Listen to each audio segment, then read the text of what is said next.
Good morning, everyone. Thank you for joining today for our payroll webinar, which is the first of a series that we will be running this year. I'm Susan Marlowe and I'm the MD here at Minster.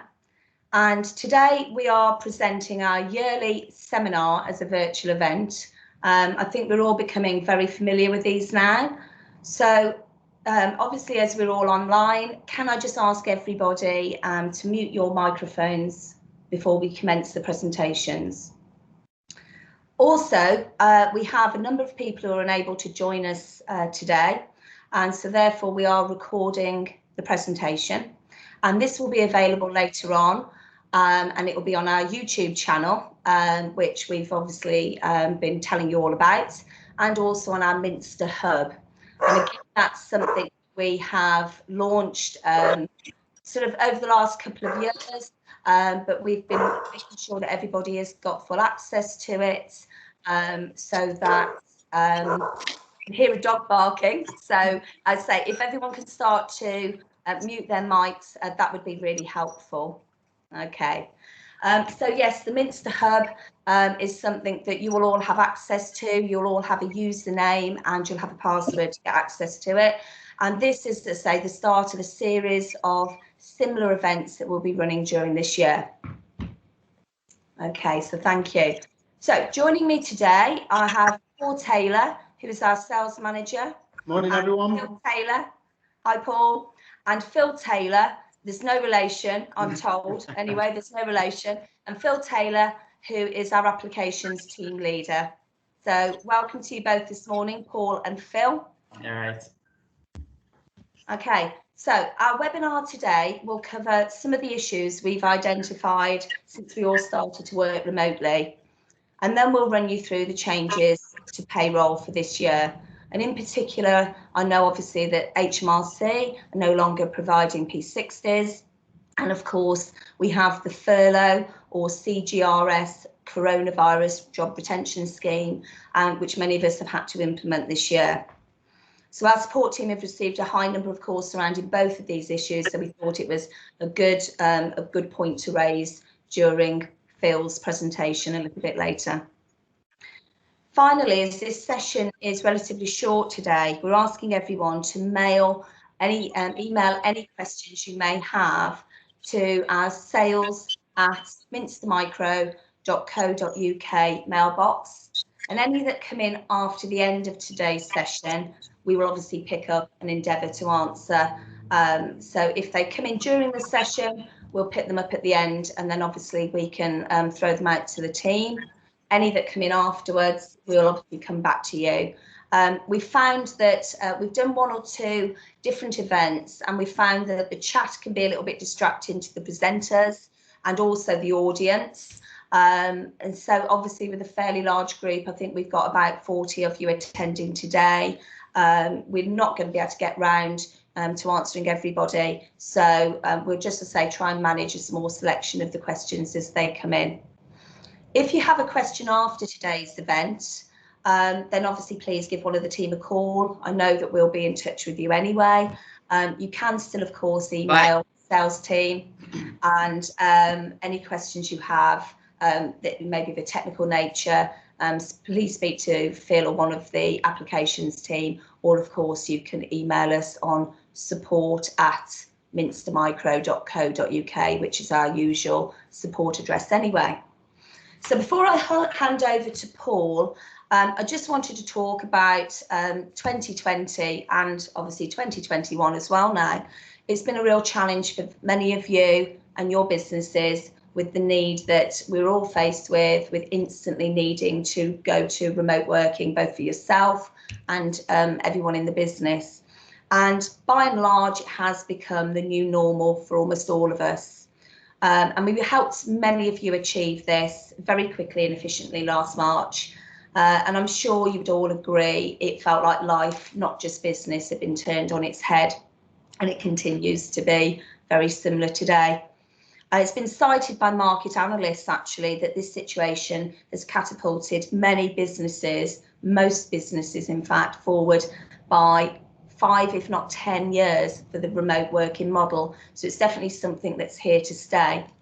So during this unprecedented time, we've really appreciated and just wanted to say thank you to ourselves and our team too. I mean, there were so many. This is just a couple. We could fill the screen. We could fill the whole session, actually, with the messages of thanks that we've received from you all. We just want to say thank you for recognising it was a tough time for everyone, and the teams worked really, really hard achieving that for you. We've also, as a result of it, we've helped many of you convert to a completely cloud-based or hosted system.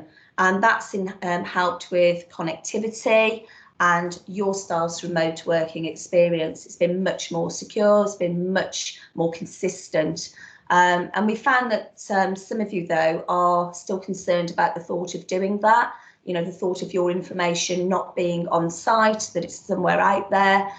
So we can help reassure you and provide products and services that will add additional layers of security. One of the things that you may have heard of, two-factor authentication or 2FA, you'll be familiar with it already. You'll get a code to your phone, to your smartphone from HMRC when you log on to the gateway, or to your bank. You'll often get a code which is an authentication just to say, is it you? So we can do all of that, and we can help you with that sort of that level of security. And I say, with so many of us working remotely now, system security has just never been more important. To secure your remote worker logins, make sure that the right people have got access to your system, and obviously to make sure that you are cyber safe against cyber attacks. And we've been conducting quite a number now of security audits for many of you to just try and help identify any of these gaps. And it's allowed us to put some recommendations of extra layers of security, and that isn't just down to physical security of your IT, your hardware, your infrastructure, but also down to the human element, about helping to educate your staff about what you should be doing to avoid the phishing and the spear phishing and all sorts of the stuff that we hear about. All the terminology, the things that basically allow people to get unauthorized access to your systems, your data, and your money. So we've been doing a lot of that. So if we don't already look after your infrastructure, please have a chat with Paul. You'll be meeting him. I'm sure most of you already met him, or of course your account manager. And that will be one of the Amy's. That'll be Amy Mobbs or Amy Bolton, who look after the accounts. Ultimately, we're here to take away your IT worries. That's basically what we're here to do, to give you full focus on getting on with running your business and just making sure IT works. So on that point, I will now hand over to Paul. So Paul Taylor. Yeah, morning everyone. Thanks for joining us. I'm going to turn my camera off if everyone doesn't mind, because I am going to share my screen and do a couple of demonstrations this morning focused around remote working. So.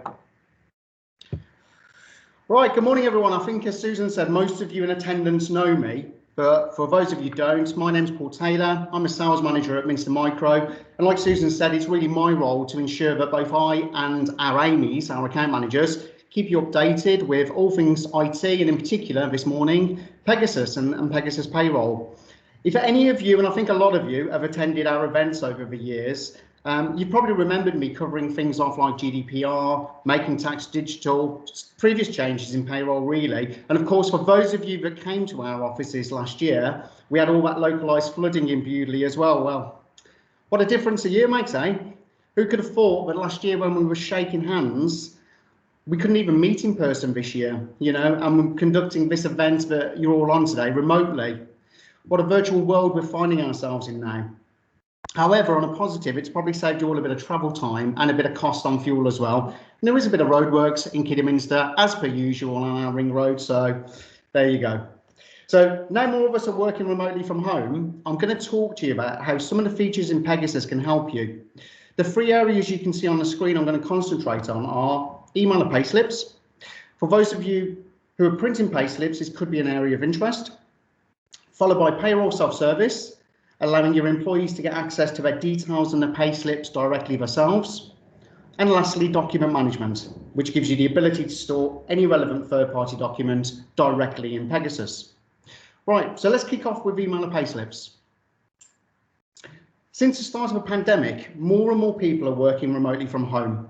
And that begs the question, how do you print your employees' payslips currently, and do you actually post them out? Are you taking pre-printed stationery home, or are you using predefined layouts? How do you actually go about posting them? Do you have to go into the workplace on a certain day? Can you get access into your workplace? And so the list goes on. So when you come to producing the payslip, what actually is the material cost? Are you using pre-printed payslips, printer, stationery costs? Are you having to post them, cost of postage, etc.? What's the physical labour cost and time involved as well? You have to go to the printer, check them, stuff them into an envelope. So there is an element of labour cost and time involved in producing the payslip. And of course, you have to multiply that by how many payslips does your company produce on a weekly or a monthly basis. We've worked out that the average cost of a payslip is around £2.38 based on all of these factors. So you multiply that by how many employees that you actually have that you're producing payslips for. How many times does an employee come to you and ask you if they can have another copy of a payslip because they've lost or they misplaced a copy? Or if they're applying for a new mortgage and they need copies of their last 3 or 6 payslips? So in conclusion, by moving to email payslips, not only will you see both the financial and time savings I've discussed, but employees will have access to their previous payslips and can reprint them themselves. So hopefully a big sigh of relief for all you payroll managers out there. Right, moving on, I'm now going to give you an overview of some of the modules in Pegasus that can help you with remote working. So if we start with Pegasus Web Xchange and the payroll self-service functionality, this is basically an encrypted web portal that allows your employees to access and log in over the internet using any device. So I'm going to give you a quick walkthrough of the software itself. Right, so if I just set the scene, I'm an employee named Wendy Turner, and if I log in using my mobile phone, the first thing I see here on the menu is access to my details. I can maintain these details myself. So if I had a change on a marital status, if I had a change with a bank account, which seems to be quite common, I can amend it, I can save it, and all of that then gets uploaded directly back to the Pegasus Web Xchange Center. Of course, if I go back to the menu, it then gives me access to my payslips, P60s, and also pension contributions. And you can control the frequency of the payslips as well. Right, if we jump back over and go into Pegasus now, once an employee has made the changes, we then go into the Pegasus Web Xchange Center. This is a module within Pegasus. So in administration, you'll see a little button there for PWX Center. Once I log in, you have the ability to run multiple company. So if you select the relevant company that you're working on, I can see on the screen here that I've got some data to import. It's telling me I've got a payroll self-service, just one change to import. If I then do an action and import those requests in, show me on the screen just a single change to import, and then I can see the employee it's for. And down at the bottom of the screen, I can see there's been an address change, so from and to. And if I'm happy with that, I can accept. Of course, if I reject it, I'll put a reason on there, and that will go directly back to the employee for them to see in those self-service. I can bring it out to a report if this is being done for multiple employee changes. And of course, then if I jump back into payroll, I can look up the relevant employee and I can make sure that those changes have all happened. You probably saw on the previous screen as well, it also has the ability to import timesheet information. So I'm not going to cover that off this morning, but That's something that if any of you are interested in, of employees recording their own time and that being imported into Opera, I can cover that off separately for you as well. So lastly, I'm going to cover off document management.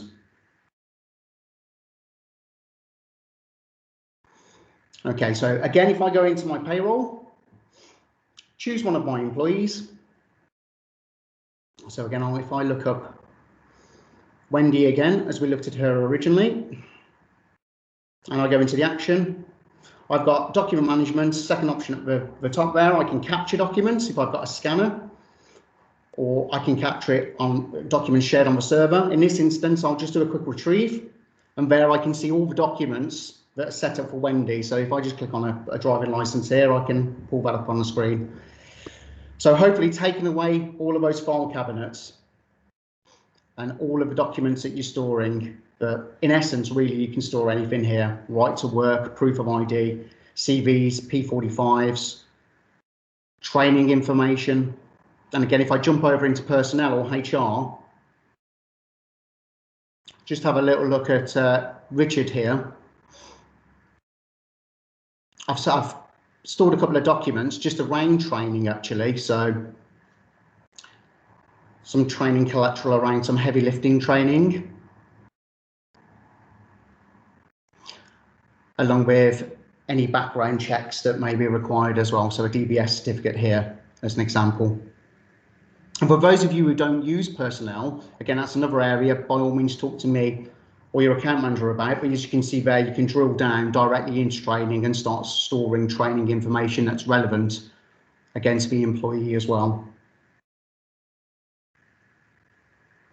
Document management also has a really good search facility. So I've jumped into the document management module there. If I just search on Wendy, and of course you've already seen Wendy here, but this is going to go away and find everything that's stored against Wendy. So really good about capturing all of that data, keeping everything integrated all within the Pegasus payroll system. And of course, for those of you that use other parts of Pegasus as well, you can store documents against any part, whether it's a customer, a supplier, a stock record, a transaction. So in conclusion, I hope you found my session useful. And if you'd like to know any more information or you'd like more in-depth demonstration, then let me or one of the Amy's, your account manager, know, and we'll get that arranged for you. So thanks again for your time this morning, and I'll hand you over to Phil. No, he's not any relation, as Susan said, to walk you through the payroll upgrade changes. Thank you. Right, so thank you, Paul. Good morning, everybody. I'm Phil Taylor, and I'm the applications team leader here at Minster Micro.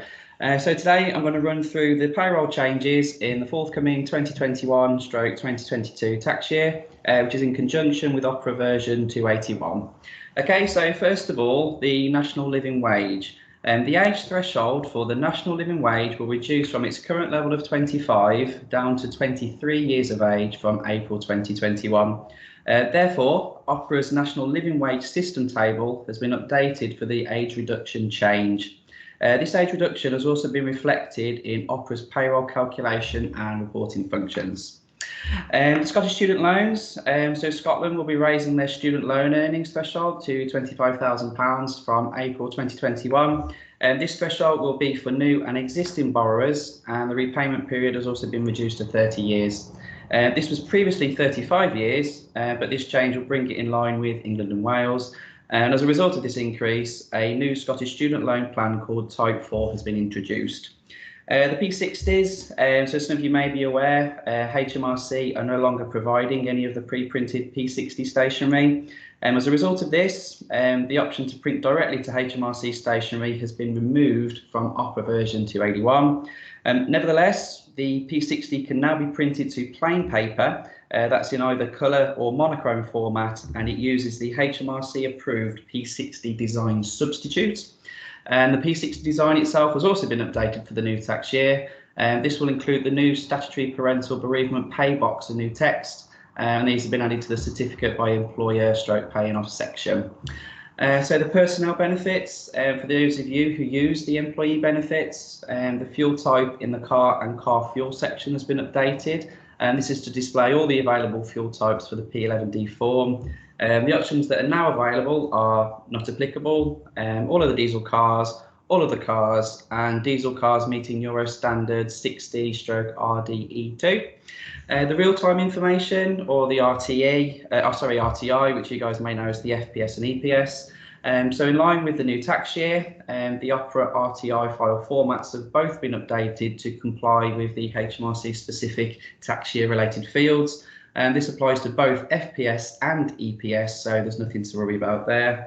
The CJRS reports, so 2 new reports have been added to 281, and this is to handle the Coronavirus Job Retention Scheme, or commonly referred to as the CJRS, and this is from February to April 2021. Both are available in standard and Excel formats, and both can be found in the EOI/special report section. They're called the pay and deduction list and the advanced pay and deduction list. So yeah, the statutory bands and rates. Currently Pegasus is still waiting for the tax bands and rates and auto enrolment thresholds to be confirmed. However, we expect the release will include the usual adjustments to tax. This includes NI bands and rates, stat payment amounts, auto enrolment thresholds, and so on. So on a final note, remember you must have your Opera payroll system upgraded before you run your last payroll for the financial year. And finally, if you haven't returned your payroll upgrade paperwork at this moment in time, please do so as soon as possible.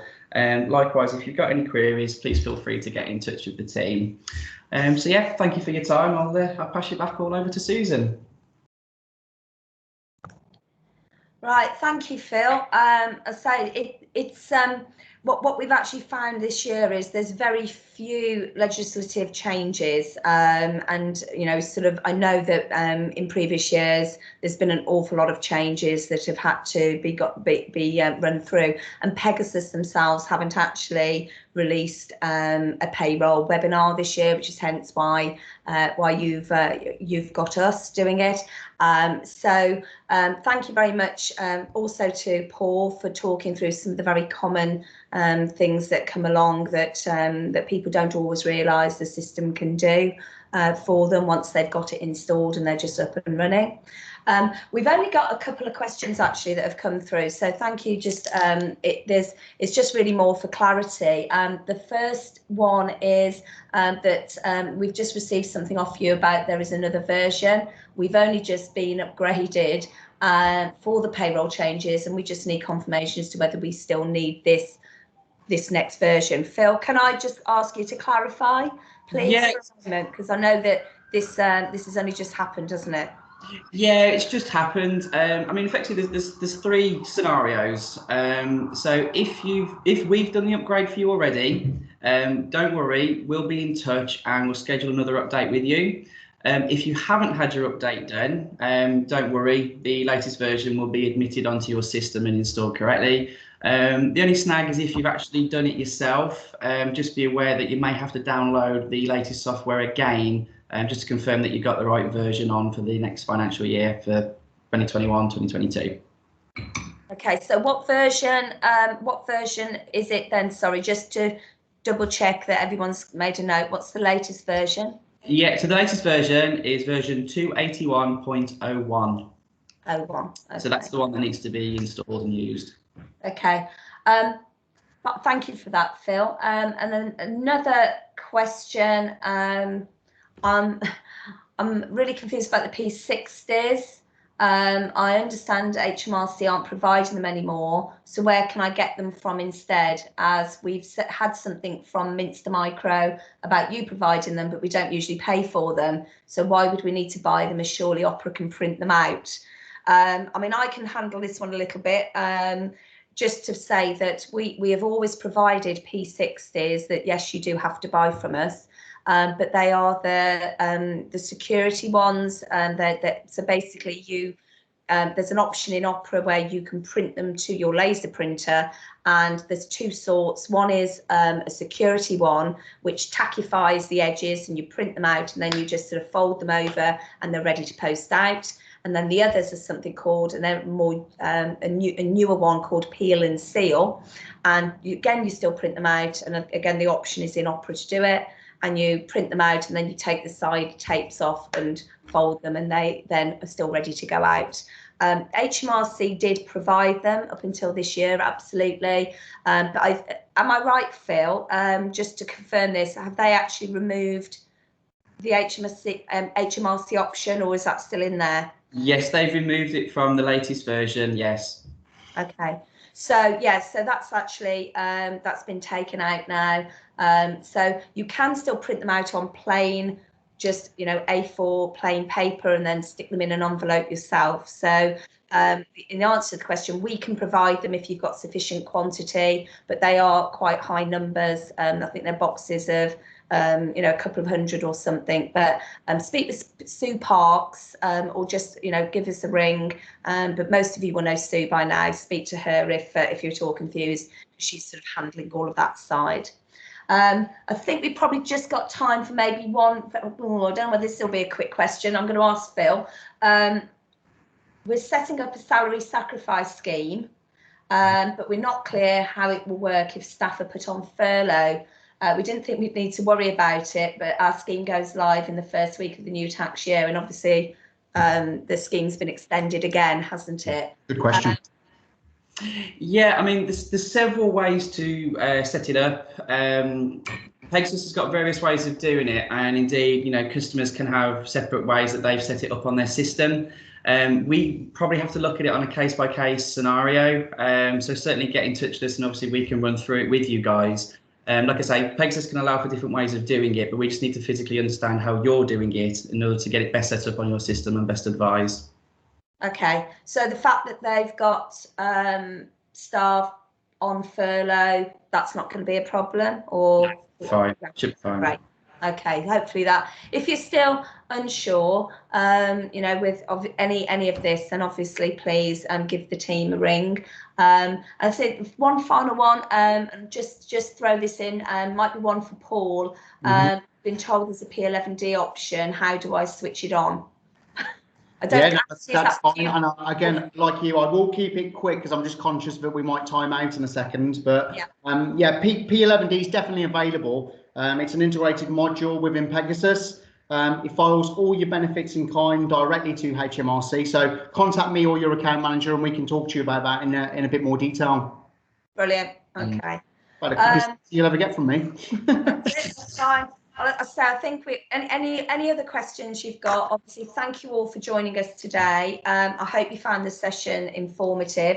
We've got another session being run later today. This is by Pegasus Steve Power from Pegasus Software, and he's going to be covering off the reverse charge VAT legislation, obviously, and how Pegasus deals with that. So that I think is at 2 o'clock today. I think quite a few of you have already registered for it. As I said at the beginning of today's webinar, we're going to be running a number of these small, very, very succinct workshops or webinars through the year, literally half an hour or an hour maximum of everyone's time. And we just really think it's a useful way of us keeping you informed, sharing our knowledge and our experiences with you. And, it's really, really important. Minster is about, being your IT partner of choice. It's about building that relationship, building on that relationship, and you having the trust in us to look after you. So it's just really important you feel very well supported by not just the sales team, but obviously our service delivery team, which includes Phil and co. And obviously you get that value back from Minster for choosing to place your business with us. So that's really, really important. So on that note, I just want to say thank you to Paul and thank you to Phil, and obviously thank you to Hannah and Maria, who've worked really, really hard on putting this together in the background. So thank you both, and thank all of you for your time, your very, very valuable time this morning. So stay safe, everyone, and we hope to see you again soon. Thank you all. Goodbye. Take care, everyone.